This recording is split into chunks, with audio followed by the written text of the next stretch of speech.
صلی علی رسول کریم۔ اس وقت ہمارے سامنے ہمارے مہمان ریحان اللہ والے، جو ہمارے اس مدرسے کے بہت پرانے محسن ہیں۔ اس مدرسے کے اندر جو ویب سائٹ ہماری minuriya.org سب سے پہلے بنانے والے ریحان بھائی تھے، اور انہوں نے ہی ویب سائٹ کو ڈیزائن کیا، اور یہ جو آئیڈیا تھا ویب سائٹ کا، وہ آئیڈیا بھی ریحان بھائی نے ہی ہمیں دیا۔ بہت پرانی الحمدللہ میرے والد محترم مفتی محمد نعیم صاحب، ان سے کافی پرانی دوستی بھی ہے، اور خاص طور پر امریکہ میں USA کے اندر جو جانا ہوتا تھا وہاں پر بھی کافی ملاقاتیں ہوئی، اور کافی سالوں کے بعد جو ہے وہ اب یہاں پر آئے ہیں اور یہاں ہماری آپس میں ملاقات ہوئی۔ تو ریحان بھائی کا کہنا یہ تھا کہ میں یہ چاہتا ہوں کہ میں آپ کے جو مخصوص طبقے کے جو لوگ ہیں، جو خاص جنہوں نے اسپیشلائزیشن کیا ہوا ہو علم کے اندر، اور وہ جو ہے نا تخصص پڑھنے والے ہوں، تو ان کے سامنے میں کچھ آج کل کی جو جدید ٹیکنالوجی ہے اس کا میں کچھ تعارف ان کے سامنے پیش کرنا چاہتا ہوں۔ اور یہ بات بھی انہوں نے کہی کہ ہمارے جو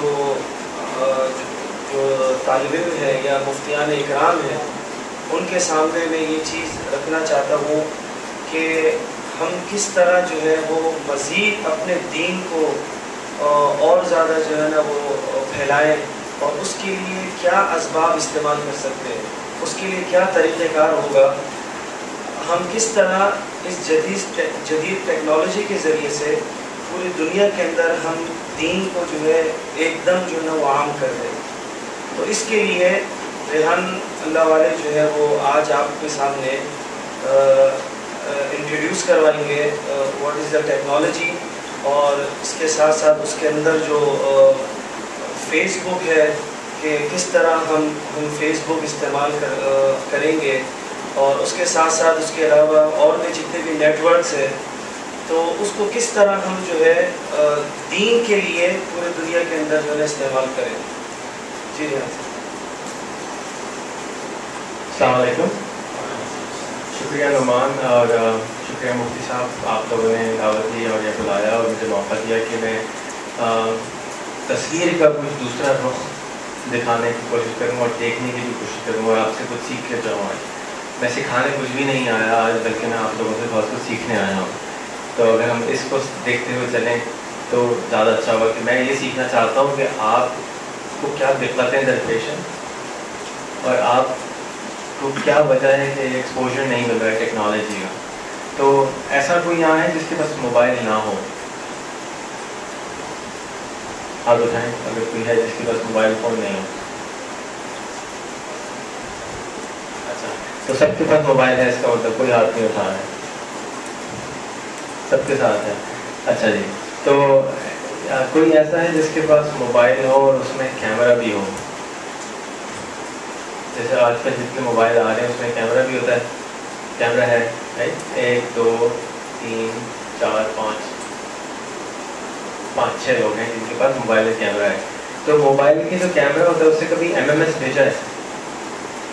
MMS سمجھتے ہیں کیا ہوتا ہے؟ کیا ہوتا ہے؟ ملٹی میڈیا میسج ہوتا ہے۔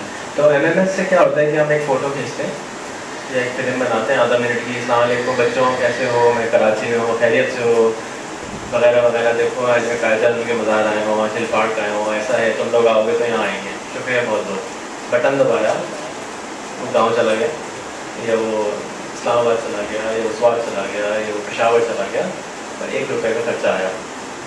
1 روپے کی تو فون کال بھی نہیں ہوتی، یہاں پہ اس نے پوری فلم دیکھی۔ اور اگر کسی کو یہ بتایا جائے یا بتانا ہو کہ رکشہ کیسا ہوتا ہے، اس نے زندگی میں کبھی رکشہ نہیں دیکھا ہو، تو کیسے بتائیں گے؟ کوئی بتانا پسند کرے گا رکشہ کیسا ہوتا ہے؟ میں نے زندگی میں کبھی رکشہ نہیں دیکھا، اب آپ مجھے بتائیں رکشہ کیسا ہوتا ہے؟ کوئی بتا سکتا ہے؟ رکشہ ایک ایسی بیل گاڑی ہوتی ہے. بھائی میں اگر ایک گاؤں والے کو بتا رہا ہوں تو اس میں بیل گاڑی دیکھی تو ہم کیا دیتے ہیں, ریفرنس دیتے ہیں, ایسی چیز سے حوالہ دیتے ہیں جسے اس نے معلوم ہو یا اس نے دیکھا ہو. ایسے ہی ہوگا نا, ایک بیل گاڑی جس کے آگے بھینس نہیں ہوتی بلکہ اس کے آگے ایک مشین لگی ہوتی ہے یا ٹریکٹر کا انجن لگا ہوتا ہے وغیرہ وغیرہ, اور اس میں لوگ سفر کرتے ہیں اور کرایہ دیتے ہیں, کچھ ایسے ہی ہوگا. لیکن اس نے اگر کبھی دیکھا نہیں ہے تو بڑا مشکل ہے سمجھانا کہ وہ کیسا ہوتا ہے, کیونکہ اگر اور اسے کبھی بھینس کو گاڑی بھی نہیں دیکھی تو اور بھی مشکل ہوگا, کیونکہ اس نے تو اس کو ریفرنس دینا بھی ہمارے لیے مشکل ہو گیا.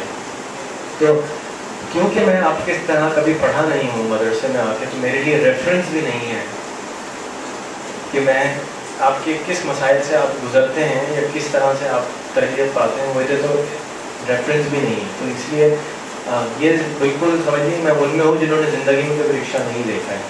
تو آپ جس زندگی سے گزر رہے ہیں میں نے وہ دیکھی بھی نہیں ہے, تو آپ کو میری ہیلپ کرنی پڑے گی کہ میں آپ کی اس طرح سے سمجھا سکوں جو آپ کو سمجھ میں آ جائے. تو گول مقصد آج کا یہ ہے کہ ہم ایک دوسرے سے کچھ نئی نئی چیزیں سیکھ لیں, اور جب ہم نئی چیز سیکھ لیتے ہیں, مثال کے طور پہ آپ کی اگر والدہ ہیں موبائل نہیں چلاتی, تو ہم آپ جو لوگوں کی موبائل ایسے ہیں جس کی والدہ موبائل نہیں چلاتی, تو ہم اگر والدہ کے ساتھ بیٹھتے ہیں اور کہتے ہیں پلیز چلا لیں, اللہ کے واسطے چلا لیں, میری زندگی آسان ہو جائے گی, کیونکہ میں آپ کو آرام سے فون کر سکوں گا, میں آپ سے بات کر سکوں گا, میری تسلی رہے گی اور آپ کو بھی تسلی رہے گی کہ مجھے کال بیک کر لیں آرام سے. تو لیکن وہ پھر بھی نہیں سنتی, نہیں یار میں نہیں چلا رہی, بہت مشکل کام ہے, میں کیا بٹن شٹن دباؤں گی, ایسے ہے نا. لیکن آپ کے لیے وہ مشکل ہوتی ہے ان کو سمجھانا کہ کس طرح سے آپ استعمال کریں. تو میں بھی کسی بھی کشمکش سے گزرتا ہوں جب میرے سامنے کوئی کمپیوٹر رکھا ہوتا ہے اور آپ لوگ کہتے ہیں نہیں یار ہم نے نہیں چلانا, بہت اچھا آتا ہے ہمیں سب کچھ. تو یہ سمجھنے کی بھی ضروری ہے کہ مجھے کیونکہ اس کی افادیت کا پتہ ہے تو مجھے تکلیف ہو رہی ہوتی ہے, تو اسی لیے میں آ گیا کہ بھائی آپ لوگ کیوں نہیں چلا رہے. اگر آپ کو پتہ ہو کہ کیا فائدہ ہوگا تو میں کوشش کروں گا بتانے کی, باقی میری بھی والدہ نہیں مانتی, میں کیا کروں. اب اگر آپ مان لیں گے تو آپ کو فائدہ ہوگا انشاءاللہ. تو آپ کے ذہن میں کوئی بھی کسی بھی قسم کی ٹیکنالوجی سے سوال ہو تو پلیز اپنے پاس لکھ لیں. میرا ای میل کارڈ میں نے بٹوائے ہیں, وہ آپ کو مل جائیں گے, اس کے اندر آپ آرام سے مجھے ای میل کر سکتے ہیں. کوئی ایسا ہے جو ای میل چلاتا ہو؟ ایک آپ چلاتے ہو کہ مفتی صاحب, ایک دو, باقی کوئی ایسا ہے جو ای میل نہیں چلاتا؟ ایک دو تین, تو 10 لوگ اس میں سے ایسے ہیں جو ای میل نہیں بھی چلاتے اور چلاتے نہیں ہیں. یہ کیسے لوگ ہیں؟ یا تو میں اردو بول رہا ہوں, کوئی زبان میں مسئلہ ہے, تھوڑا سا مجھے ہیلپ کریں, بتائیں. کیونکہ اگر آپ چلاتے ہیں تو مجھے بتائیں, نہیں چلاتے تو بتائیں. آپ چلاتے ہیں, آپ چلاتے ہیں, آپ یہاں چلاتے ہیں, آپ یہاں چلاتے. آپ کا نام؟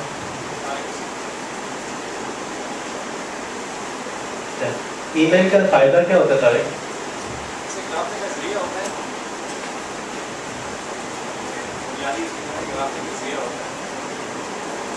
ہمارے ایک ساتھی بیٹھے ہیں اقبال, یہ آپ کی طرح مفتی بن رہے ہیں, ایک کون سے مکہ مسجد میں پڑھتے ہیں, درجے سم تھنگ میں ہے, درجے پتہ نہیں اتنا مشکل سے بات ہو رہا ہے, کیا ہے درجے رابعہ میں ہیں اور مفت 4 سال میں. تو یہ ہمارے پاس آئے کچھ کام کے لیے, کام کریں گے کام کے, تو ان کو ہم نے کہا آپ نے ای میل چلانی ہے. انہوں نے سر پکڑ لیا, یار میں کس کو ای میل کروں گا, ہمارے تو گاؤں میں کسی کے پاس ای میل ہی نہیں ہے. تو آپ نے کیا جواب دیا تھا اقبال, کیوں یوز کرتے ہیں ای میل؟ آپ بتائیں ای میل کا کیا فائدہ ہوتا ہے؟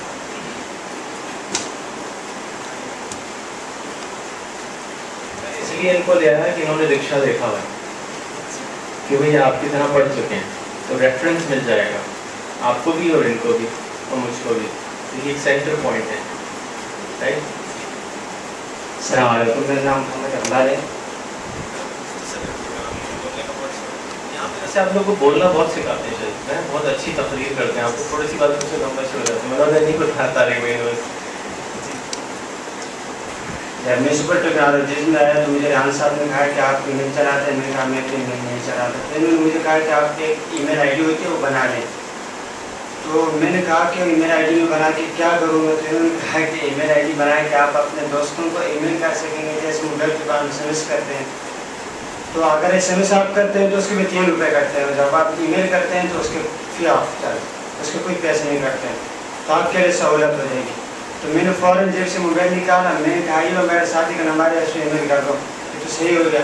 تو انہوں نے کہا کہ موبائل کے ذریعے تھرو کر سکتے ہیں، ایک موبائل سے دوسرا موبائل پہ، تو میں نے کہا کہ نہیں، ایک کمپیوٹر سے دوسرے کمپیوٹر پہ، تو میں نے کہا کہ ہمارے گاؤں والے کوئی کمپیوٹر بھی یوز نہیں کرتا، تو پھر اس طرح آہستہ آہستہ جب مجھے اس کے فوائد پہنچے کہ اس کے کیا فائدے ہوتے ہیں، تو اس کے بعد میں ای میل کے بہت سارے فائدے، ایک فائدہ یہ ہے کہ ای میل کے ذریعے آپ کے بہت سارے کام آسان ہو جاتے ہیں۔ ای میل جب آپ بنا رہے تھے تو ای میل سے آپ شاید صرف آپ کے پاس انٹرنیٹ کون لازمی ہے، ای میل کے ذریعے آپ کے کام آسان ہو سکتے ہیں کہ اگر کوئی ساتھی آپ کے ساتھ آن لائن نہیں ہے تو آپ ان کو ای میل کرتے ہو، کسی بھی وقت آپ کی ای میل دیکھ سکتا ہے، اور آپ ای میل کے تھرو آپ اگر کوئی تصویر وغیرہ وہاں سے اٹھا کے ای میل کے تھرو آپ اس کو بھی اپنے دوستوں کو سینڈ کر سکتے ہیں، کچھ ویڈیوز وغیرہ کی لنک آپ اپنے ساتھیوں کے ای میل کے تھرو سینڈ کر سکتے ہیں، ای میل کے ذریعے آپ کے بہت سارے کام آسان ہو سکتے ہیں۔ مختصر سی بات، میں اپنا ای میل بند کر رہا ہوں، مجھے تو کوئی فائدہ سمجھ نہیں آیا۔ دیکھیں ہم سب لالچی لوگ ہوتے ہیں، انسان ہیں، لالچ کچھ نہ کچھ ہوتا ہے، لالچ علم کا بھی ایک لالچ ہوتا ہے، سیکھنے کا بھی ایک لالچ ہوتا ہے، مجھے تو بہت زیادہ ہے۔ اگر ہمیں یہ فائدہ نہیں پتہ ہوگا کہ فائدہ کیا ہے تو ہمارے لیے ہم استعمال ہی نہیں کریں گے۔ تو ای میل ایک ذریعہ ہے کمپیوٹر سے کمپیوٹر پہ میسیج کرنے، اب اس کا فائدہ ہر ایک کو نہیں ہوتا، ہر ایک کے لیے نہیں ہے۔ اگین آپ کے جو دوست احباب ہیں، اگر ان کے پاس موبائل نہیں ہے اور آپ کو کوئی فون نہیں کرتا تو آپ اپنے ساتھ فون بھی نہیں رکھیں گے۔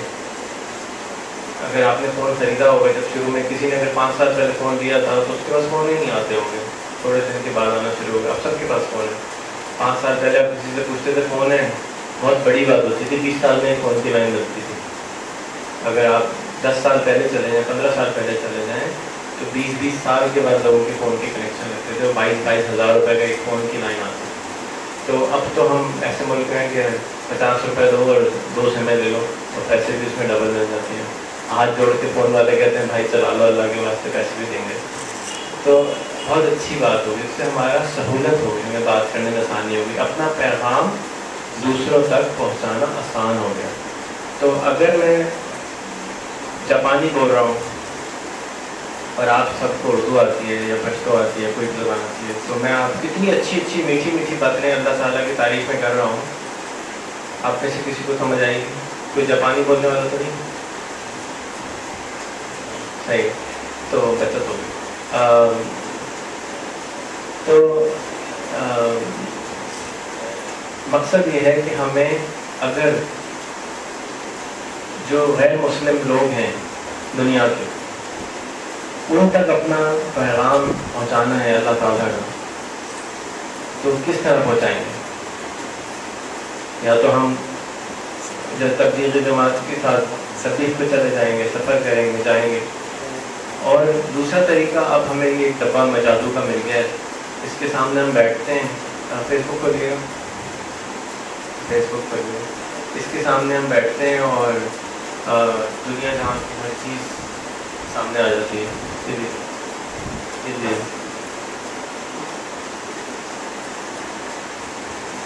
ہمیں امریکہ کا آدمی ڈھونڈنا ہو، ہمیں افریقہ کا آدمی ڈھونڈنا ہو، ہمیں جدھر کا بھی آدمی ڈھونڈنا ہو، ہمیں مل جاتا ہے۔ تو میں تھوڑا سا اپنا تعارف کرا دوں، میرا نام ریحان اللہ والا ہے، شیطانی کام ہے بہت سارے، 6 ملکوں میں 51 کاروبار کرتا ہوں، ٹھیک ہے، تقریباً 50 لوگ ہیں جو میرے ساتھ کام کرتے ہیں، اور میں اکثر گھر میں بیٹھا رہتا ہوں، یعنی کہ نہ آفس جاتا ہوں، صرف گھومنے پھرنے کوئی کھانے میں بتا دیتا ہوتا ہے وہ، کیونکہ مفتی صاحب کے ساتھ تھوڑا ٹائم ہوتا ہے تو کھانا پینے کا شوق ہے۔ وجہ اس کی یہ ہے کہ یہ جو انہوں نے ڈنڈی لگائی، میں نے ان کے ہاتھ میں ایک چھوٹی سی ڈنڈی، آپ لوگوں کو واقف ہے کہ انٹرنیٹ سے کچھ نہ کچھ تو واقفیت ہے، ہاں، تو کچھ نہ کچھ آئیڈیا ہے کہ کچھ چیز ہوتی ہے، اس میں لوگ اپنے اچھا ایکسیڈنٹ، تو بیسک آئیڈیاز تو ہیں کہ کیا ہوتے ہیں، تو ہم اس کو ریویو کر رہے ہیں آج کہ کیا فوائد ہوں گے. تو میں اس دن ایک اور مولانا یہاں سے ان سے بات کر رہا تھا، تو انہوں نے کہا کہ فیس بک ایک ایسی چیز ہوتی ہے جس میں جو غیر مسلم ہیں اپنے مرضی کا جو چاہیں ڈال دیتے ہیں. جیسے حضور صلی اللہ علیہ وسلم کی نعوذ اللہ کسی نے فوٹو ڈال دی تھی بنا کے، کارٹون بنا کے ڈال دی، تو اور اس کو ڈالنے کی وجہ سے ایسی بات ہے میں غصہ آئے گا اگر کوئی نعوذ اللہ صلی اللہ علیہ وسلم کی فوٹو بنائے گا تو ایسا نہیں ہے. فیس بک ایک ایسی کمپنی ہے جو خالی کتاب بناتی ہے. یہ کتاب اگر اس کے اندر میں نعوذ باللہ غلط باتیں لکھوں تو بھی اس کمپنی کا کوئی قصور نہیں ہے، اور میں اس کے اندر اچھی باتیں لکھوں تو بھی اس کمپنی کا قصور نہیں ہے. لیکن اگر اس کتاب کے اندر میں ایسے طریقے لکھ دوں جس سے میں 1 کروڑ روپے کما لوں تو اس کتاب کی قیمت کیا ہو جائے گی؟ مہنگی ہو جائے گی. ویسے تو 100 روپے کی کتاب ہے، لیکن اس کے اندر میں ایسی ترکیبیں لکھ دوں جس سے آپ 1 کروڑ روپے کما لیں تو اس کی قیمت 1 آدھ لاکھ روپے تو ہو جائے گی، مہنگی ہو جائے گی نا. تو اسی طرح سے فیس بک ایک آدمی نے بنایا اور اس نے ایک کاغذ پورا دے دیا، یہ آپ کے سامنے فیس بک چل رہا ہے، اور اس نے کہا کہ جو مرضی چاہو دیکھ لو، محسن اپنا انفارمیشن ایڈٹ کرو جا. یہ محسن ہے میرے ساتھ ہوتے ہیں. اب ہم محسن نے لکھا ہوا ہے، انفو پہ جائیں. محسن نے لکھا ہوا ہے اپنے بارے میں، یہ میں ہوں، یہ میرا فوٹو ہے، میں انگریزی سمجھتا ہوں، اردو سمجھتا ہوں، ہندی سمجھتا ہوں، IITR یونیورسٹی میں کچھ ایسوسیٹ ہوں، کراچی میں پیدا ہوا ہوں، تاریخ پیدائش یہ ہے، اور وغیرہ وغیرہ. ایڈٹ کریں اور لینگویج میں جا کے جو ہے وہ پشتو ڈال دیں کہ مجھے پشتو آتی ہے.